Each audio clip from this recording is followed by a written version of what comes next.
तो रथ से कूद गए और उस धूल में लोट पोट करके अक्रूर जी अपने आप को धन्य बना रहे हैं। और इसके बाद थोड़ी देर के बाद फिर से रथ पे चढ़ गए और रथ चला करके आते आते वृंदावन में नंद बाबा के भवन पहुंचते हैं। और उसी समय भगवान दाऊ भैया के साथ गौचारण करने के लिए गोदोहन की बेला था, तो दाऊ भैया के साथ गोदोहन कर रहे हैं। जैसे अक्रूर जी ने देखा तो रथ से कूद पड़े। ददर्श कृष्णम रामम च व्रजे गोदोहनम गतो पीत नीलांबरधरो शरदोरुहेक्षणो। रथ से कूद पड़े और भगवान के चरणों में गिर गए, लोटपोट करने लगे। तो प्रभु ने उठा के अक्रूर जी को हृदय से लगाए और भगवान उंगली पकड़ के अक्रूर चाचा को टहलाते हुए घर के अंदर ले गए। सब घर गौशाला का दर्शन कराए, घर द्वार को दिखाए, संध्या बंदन हुआ, भोजन आदि के बाद अब अक्रूर जी चर्चा में लग गए और एकांत में भगवान को बता दिए, प्रभु वो कंस बड़ा क्रूर है और वो आपको बुलाया है। भगवान कहते मैं जानता हूँ कि जब तक मैं नहीं जाऊंगा तब तक अत्याचार उसका खत्म नहीं होगा, लेकिन मेरे जाने के बाद आप मेरी मैया यशोदा को मत बोलिए, नहीं तो वो तड़प तड़प के मर जाएंगे। वो मेरा वियोग कभी नहीं सहना जानती है। और मेरे ब्रजवासी गोप गोपियों को मत बोलना। पर अक्रूर जी को तो बोलना था, वसुदेव जी को घुमा फिरा के बोल दिए, सबको बोल दिए। और जब गोपियों को पता चला कि हमारे प्रभु सवेरे वृंदावन छोड़कर मथुरा जा रहे हैं, तो सारी गोपियां जहाँ तहाँ झुंड बनाकर प्रलाप करने लगी, रोने लगी और चर्चा करने लगी। एक गोपी कहती, अरे गोपियों, जब हमारे प्रभु चले जाएंगे न तो हम लोग तभी से अंधे हो जाएंगे, क्योंकि हम लोगों की आंख ही वो है। एक ने कहा कि हमारा प्राण धन है, उसके साथ ही मेरा प्राण निकल जाएगा। एक ने कहा ये विधाता ने हमारे जीवन की बगिया को क्यों उजाड़ा, मैंने उसका क्या बिगाड़ा था, बना के क्यों बिगाड़ा रे नसीबा। ऊपर वाले ऊपर वाले ऊपर वाले ऊपर वाले, बना के क्यों बिगाड़ा रे नसीबा। ऊपर वाले ऊपर वाले ऊपर वाले ऊपर वाले। गोपियां रो रही है, विधाता को कोस रही है कि हे विधाता, ऐसा तूने क्यों न किया। एक ने कहा यदि जाएंगे ना तो हम लोगों के सब के ऊपर से उसे जाना पड़ेगा, जीते जी तो हम लोग जाने नहीं देंगे। इस तरह से सारी गोपियां रात भर सोई नहीं, जगी रही। और जब सवेरा हुआ तो नंद बाबा के घर के बाहर भारी भीड़ लग गई। चारों तरफ से रोने की आवाज आ रही है। गौ माता घास खाना छोड़ देती है, पक्षियां चहचहाना बंद कर दिया, चारों तरफ से केवल रोने की आवाज। और उसी रोते हुए ब्रजवासियों के बीच भगवान का रथ तैयार हो रहा है। प्रभु धीरे धीरे रथ की ओर बढ़ गए, रथ पे चढ़ने लगे। अब ब्रजवासियों का धैर्य टूट गया, सब के सब भगवान के रथ के आगे सो गए। प्रभु को जाना मुश्किल, रथ से उतरते हैं, एक एक ब्रजवासी के पास जाकर के समझाने लगे, भैया बस मैं आज गया, कल रहूंगा, परसों आ जाऊंगा। थोड़े से समय के लिए तुझे दुखी नहीं होना चाहिए, जब तक तू अनुमति नहीं देगा मैं नहीं जा सकता। तुम सबको रोते बिलखते छोड़ मैं कैसे जाऊं। तब ब्रजवासियों को लगा कि शायद मेरे प्रभु को हमसे दूर जाने की इच्छा है, तो चलो छाती पर पत्थर रख के इसे विदा कर ही देना चाहिए। सारे ब्रजवासी रास्ता दे दिए। कहते भैया ठीक है, तो लो हम सब अब रास्ता दे दिया हूँ, तुम्हारी मर्जी है तो चला जाए। अब जैसे भगवान रथ पे सवार होते हैं तो एक ने दौड़े दौड़े मैया यशोदा के पास गया। कहते अरे यशोदा तो माखन बनाती होगी, माखन खाने वाला तुम्हारा कन्हैया तो जा रहा है। तो मैया झटपट से एक सोने के कटोरे में माखन लेती है और जैसे तैसे लेकर दौड़ी दौड़ी आती है। तब तक मैं भगवान का रथ जाने वाला था।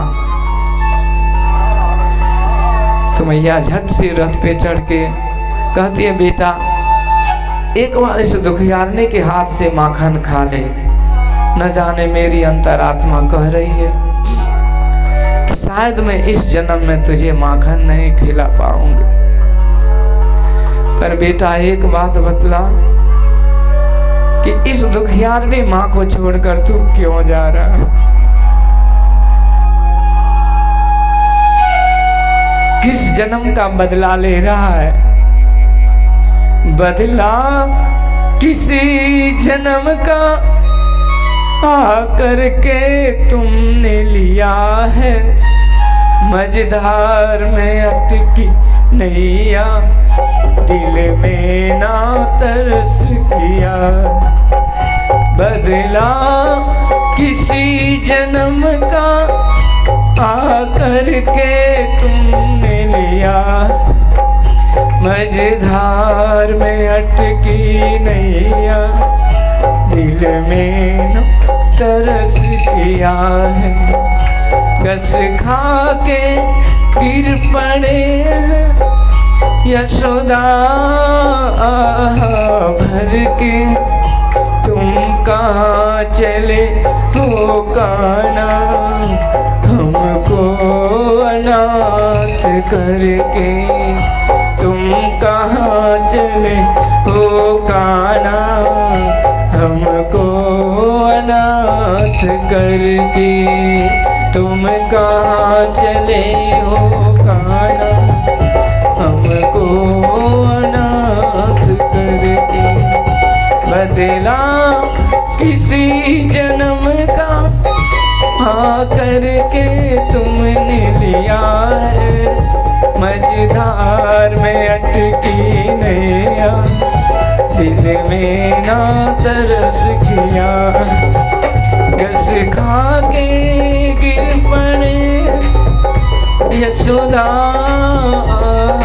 भर के तुम कहाँ चले हो काना।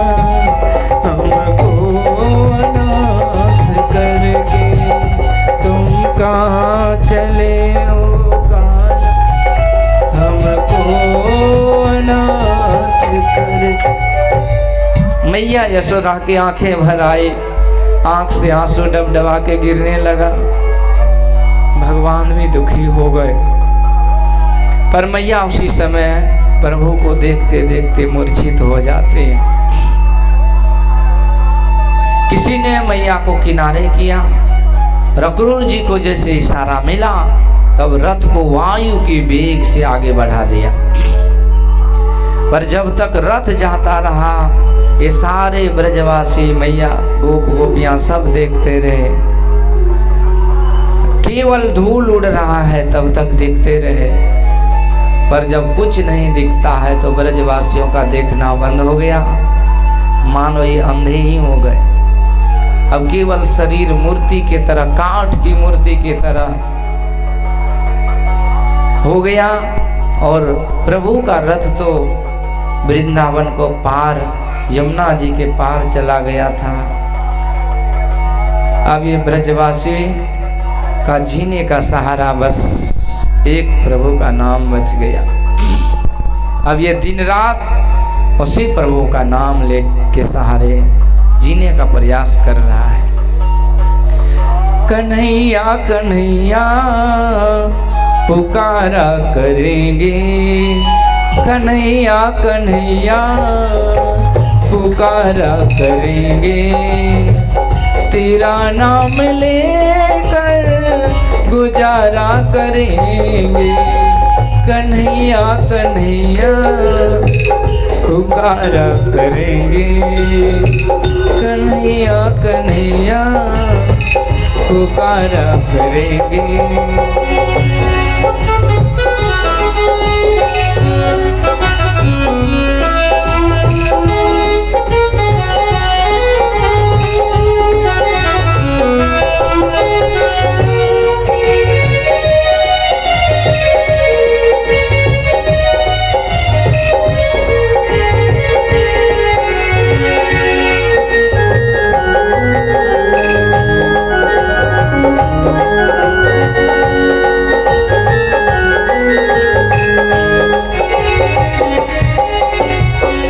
बसो मेरे मन मंदिर में कन्हैया, तेरे हवाले जीवन की नैया।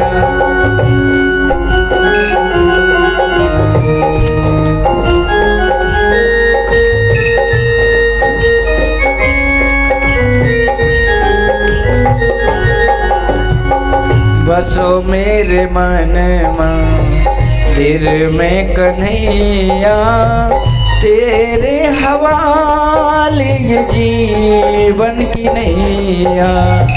सांस सांस सुमरन तुम्हारा करेंगे। सांस सांस सुमरन तुम्हारा करेंगे। तेरा नाम लेकर गुजारा करेंगे। कन्हैया कन्हैया पुकारा करेंगे। कन्हैया कन्हैया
भजो नाम राधा, रटो नाम राधा। राधा बिना मेरा घर श्याम आधा।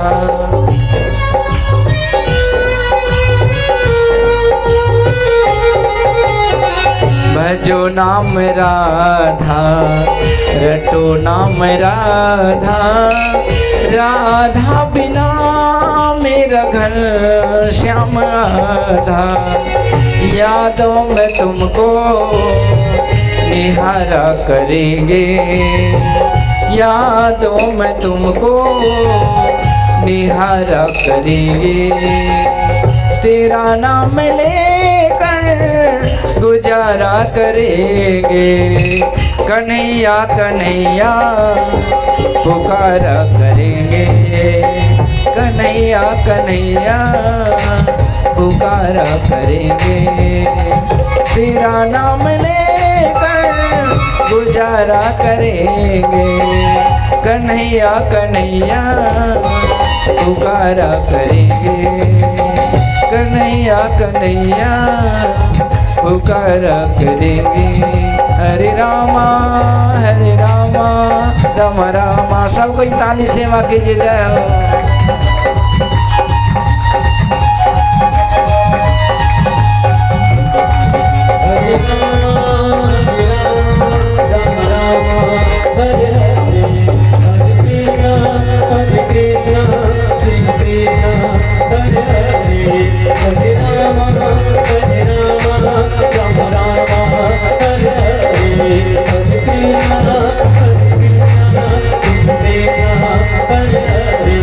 Hare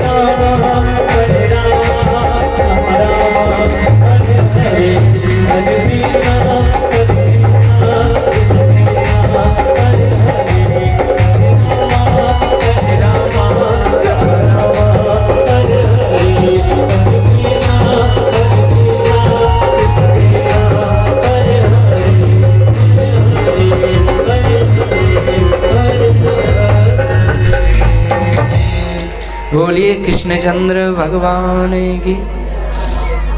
भगवान का रथ थोड़ी ही देर में जमुना जी को पार किया और उसी समय अक्रूर जी की इच्छा हुई कि जमुना जी में स्नान करें। फिर मन में ये भी हो रहा है कि जिस भगवान को मैं मथुरा ले जा रहा हूँ, यदि कंस के द्वारा इसे कुछ हो गया तो ये ब्रजवासी मुझे कभी माफ नहीं करेगा। इस डर भय से अक्रूर जी ने जमुना जी में डुबकी लगाई। पर उसी समय भगवान के अनंत अनंत रूपों का दर्शन उसे होने लगा। एक से एक विलक्षण अवतार स्वरूप का जब दर्शन अक्रूर जी को अंदर जमुना जी में हुआ और जब बाहर देखा तो वही भगवान रथ पे बैठे मुस्कुरा रहे हैं। तब विश्वास हो गया कि मैं जिसे छोटा बालक समझ रहा हूँ अथवा ब्रजवासी जिसे मासूम बच्चा समझ रहा है, ये कोई और नहीं, ये तो कंस का ही साक्षात काल है, ये तो कालों का भी महाकाल है।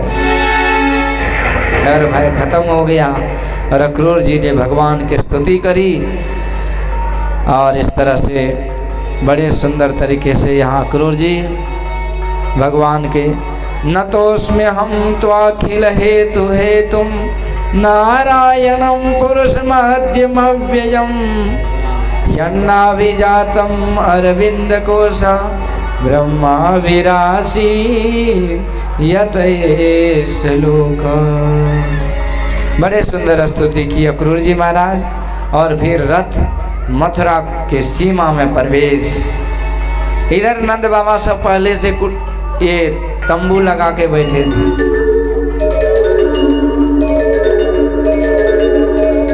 नंद बाबा कहते कन्हैया आने में देरी कैसे हुई? भगवान कहते अरे बाबा मुझे देरी नहीं, हमारे अक्रूर चाचा को नहाने में देरी हो गई, क्योंकि जब नहा रहे थे तो बार बार डुबकी लगा के अंदर में भगवान को देख रहे थे, वहीं बाहर देखे, उसको भ्रम हो कि यहाँ है कि वहाँ है, इसलिए डुबकी लगाए तो अंदर, अब बाहर निकले तो वहाँ, इसी में बड़ी देर हो गई। अब प्रभु कहते बाबा आप अनुमति दो तो थोड़ा सा मथुरा का शहर घूम ले। नंद बाबा कहते खबरदार, ये तुम्हारा मथुरा वृंदावन नहीं है कि मुंह उठाए और चल दिए जमुना किनारे भागने लगे। ये शहर बाजार है, यहाँ अकेले नहीं जाने दूंगा। तो दाऊ भैया कहते बाबा हमको अनुमति दो, हम कन्हैया को घुमा के ले आते हैं। तो नंद बाबा समझ के घूमने की इच्छा है तो कहते ठीक है जाओ। कुछ ब्रजवासी भी साथ हो लिए और सब के सब घूमने लगे। अब जहाँ भी जाते हैं भगवान तो वहीं भीड़ हो जाती है, सब फूल वर्षा करने लगते हैं। सब कहते देखो यही है वो काला काला मुरली वाला, उतना का खात्मा करने वाला, ये है बकासुर मारने वाला। अब सब जहाँ तहाँ देखने लगते। बड़ी बड़ी राजकुमारियाँ महल अट्टालिका से खिड़की खोल के झांक रही है, निहार रही है खिड़की से। अब भारी भीड़ हो गई। ब्रजवासी देख देख के परेशान, सब दिन तो जंगल में रहते, आज भीड़ भड़का में चौकन्ने हो रहे हैं। एक ने कहा भैया कन्हैया हम लोग कहाँ आ गए? भगवान कहते चौकन्ना क्यों हो रहे हो, अपना ही घर समझो, ये मामा जी का घर है तो अपना ही है, अपना नहीं और है। ब्रजवासी कहते लो तुमको हम ही बेइज्जती कराने मिले थे क्या? इस शहर बाजार में ले आए, फटे पुराने पहने हुए कैसे लग रहे हैं? अरे भैया पहले बताते तो हम लोग भी सूट बूट पगड़ी सगड़ी पहन के आते। प्रभु कहते चिंता मत करो, कोई व्यवस्था करेंगे, अपना ही घर है तो चिंता क्या है। सबको टहलाते हुए वो धोबी के घाट पर लेकर चले गए। और धोबी लोग जो था मालिक जो था ना वो बैठा था कुर्सी पे, अब बाकी धोबी का जो नौकर था वो कपड़ा समेट रहा था। शाम का समय राजा महाराजा का कपड़ा सूखने दिया था, सूख गया था, समेट रहा था। भगवान जो है धोबी का मालिक उसके पीछे से जाके बोला मामा जी राम राम, गुड इवनिंग, कैसे हैं मामा जी, हाउ आर यू डूइंग? अभी हिंदी अंग्रेजी मुड़ के देखाओ। कहते क्यों रे तू मुझे मामा क्यों बोला? मैं कौन सा मामा, कहाँ का मामा, कैसा मामा? तो भगवान कहते मामा जी यहाँ के राजा मामा है इसलिए उस नाते आप भी मामे। अब वो धोबी का माथा खराब। अच्छा अब हमको पता चला कि तुमको कंस महाराज ने क्यों बुलाया है।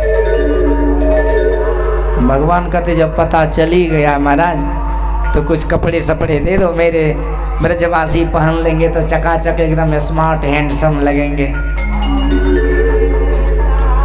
धोबी और गुस्सा गया, भगोड़े कहीं के, जंगली कहीं के, माल मवेशी पशुओं के पीछे भागने वाले ग्वाल बाल, तुझे राजा महाराजा का कपड़ा देखा है, पहनोगे?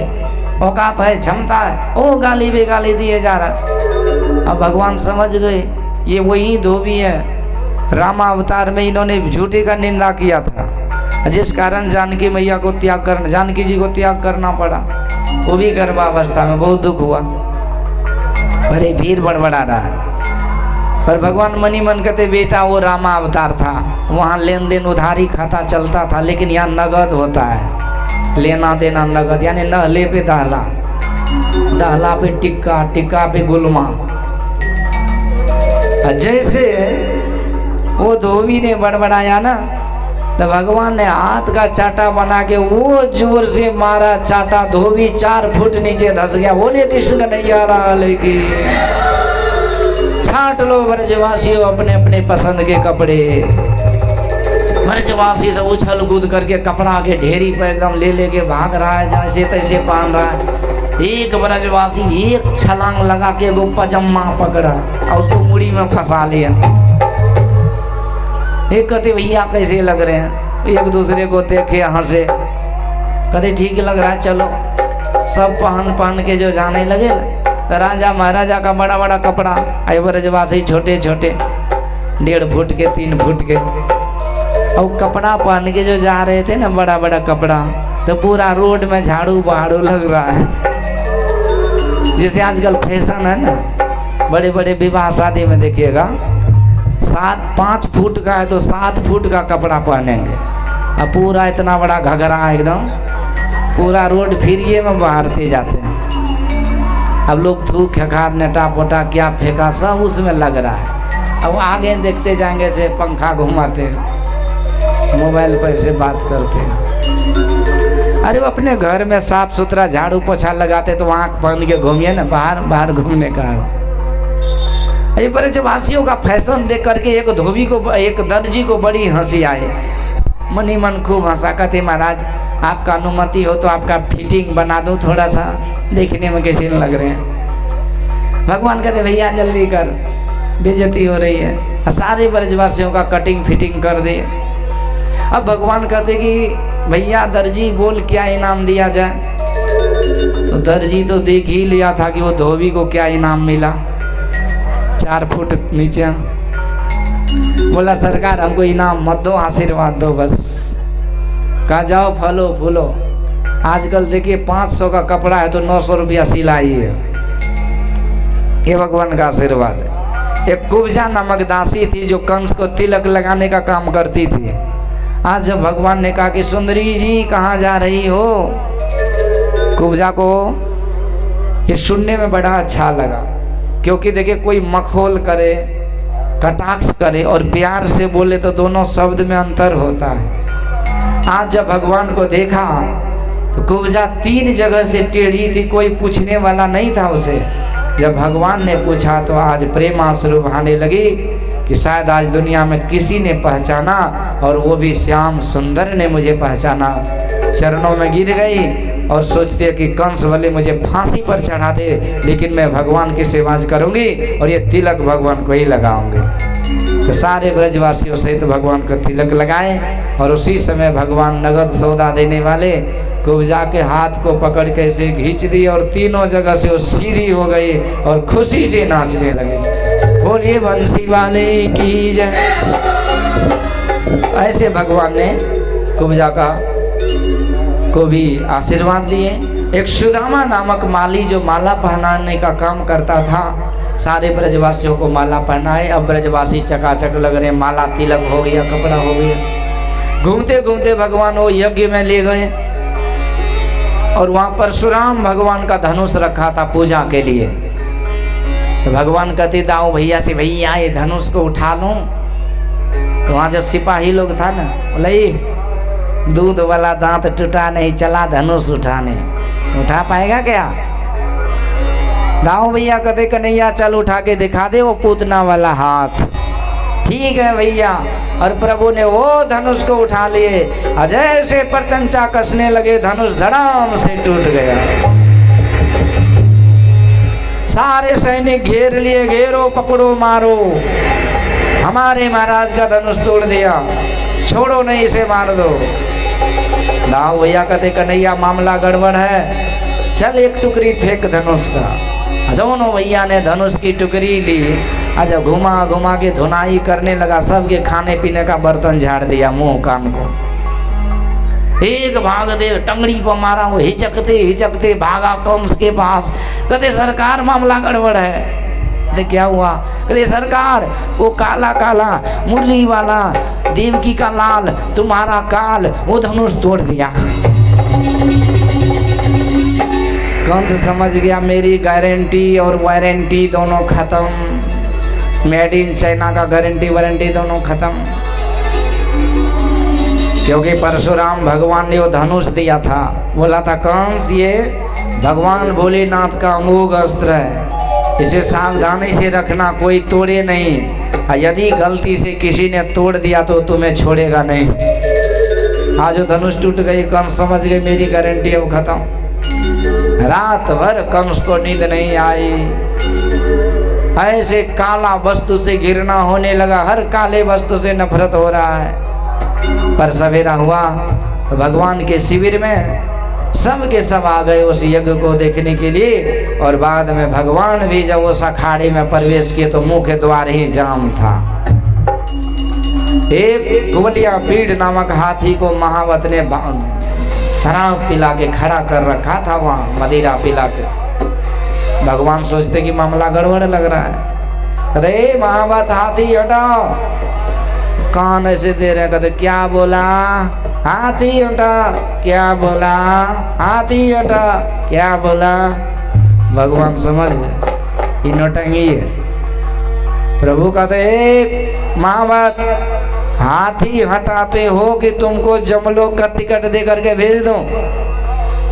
हाँ, उसे क्रोध आया, ओ बड़ी जोर से अंकुश मारा हाथी पे, हाथी तो चिगाड़ करके टूट पड़ा, भगवान पर टूट पड़ा वो हाथी।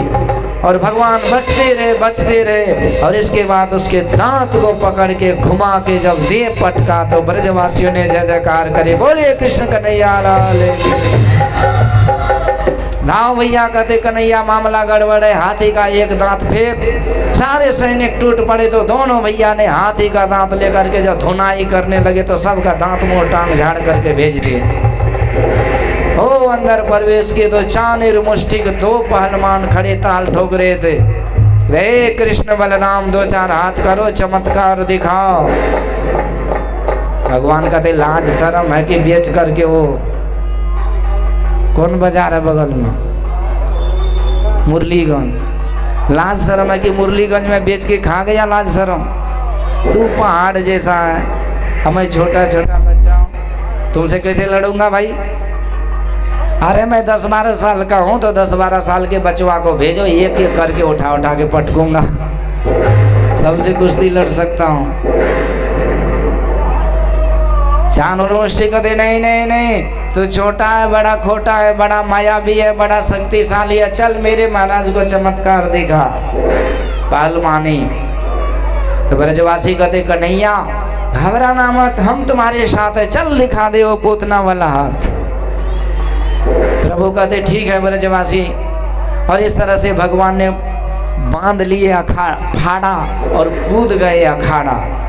और कहते चाणूर चल तुम्हारी महाराज की इच्छा है तो वो भी पूरी हो जाए। और धमाधम करके मुक्का मुक्की चलने लगा और मुष्टि के साथ दाव भैया भिड़ गए, मुष्टि के साथ दाव भैया भिड़ गए और धमाधम करके मुक्का चल रहा है, मुक्काबाजी बहुत देर तक चलता रहा। भगवान के समर्थक तो डर के मारे भाग गए कि ये कंस बड़ा क्रूर है, बड़ा दुष्ट है, ये गद बजाइए ना, कंस बड़ा क्रूर है ये। पर किसी को लगा कि जैसे क्रिकेट में होता है ना, 9 विकेट आउट हो जाता है, बॉलर भी 2-4 छक्का मार के जिता देता है, इस आशा पर टिका हुआ था। पर इसी बीच कंस को क्रोध आया, कंस बड़ी जोर से चिल्लाया, ए चाणूर क्या तू ये छोटे छोटे बच्चे के साथ खेल कर रहा, चल जल्दी से खत्म कर इसे मारपीट करके। जानूर को हीट आया और जानूर ने एक बॉक्सिन बनाया, हिंदी फिल्म में बॉक्सिन बोलते हैं ना, मौका को घुमा के एक मारा आंख बंद करके भगवान के सीने पे लगा। सुखदेव जी कहते राजन भगवान को तो ऐसे लगा जैसे किसी ने गुलाब फूल का माला पहना दिया हो, पर भगवान कहते बेटा चानूर तूने मारा मुक्का, हाँ और मारूंगा। कहते नहीं नहीं इसका सूद भी आज ले लो, पहले तूने मुक्का मारा ना इसके बदले में खा ले मेरा चाटा। और भगवान ने वो चाटा बना के वो घुमा के मारा, चानूर चकना चूर हो गए। बोले कृष्ण बलदेव की। कंस लगा बड़बड़ाने, भगवान ने एक छलांग लगाई, कंस का केस पकड़ के घसीटते हुए बीच दरबार में गिरा दिया और याद दिलाया कंस देख तूने मेरी मैया का अपमान किया था ना, और आज उसी का 8वां लाल तुम्हारा काल हो करके आज उसका हिसाब ले रहा है। और कंस कुछ न कर पाया, भगवान ने उछल करके गिरे हुए कंस के पेट पर दूम दिए और कंस का प्राण फेंकड़ उड़ गया। बोलिए कृष्णचंद्र भगवान की। इस तरह से आज कंस का खात्मा हो गया, धरती का भार हल्का हो गया। सारे यदुवंशियों में ब्रजवासियों में खुशी का लहर दौड़ आया। तो इस खुशी में आइए हम लोग भगवान का सिमरन करें। आज सारे ब्रजवासी, अब तो कोई है नहीं किसी का डर, हमारे भगवान है। और आज पूरी मथुरा आजाद हो गया दुष्टों से, तो सारे ब्रजवासी भगवान को कंधे पर बैठा लिए और डिस्को भांगड़ा चालू कर दी। हो तेरी मंद मंद मुस्कनिया पे, तेरी मंद मंद मुस्कनिया पे बलिहार प्यारे जो, बलिहार प्यारे जो। तेरी मंद मंद मुस्कनिया पे बलिहार प्यारे जो, बलिहार प्यारे जो।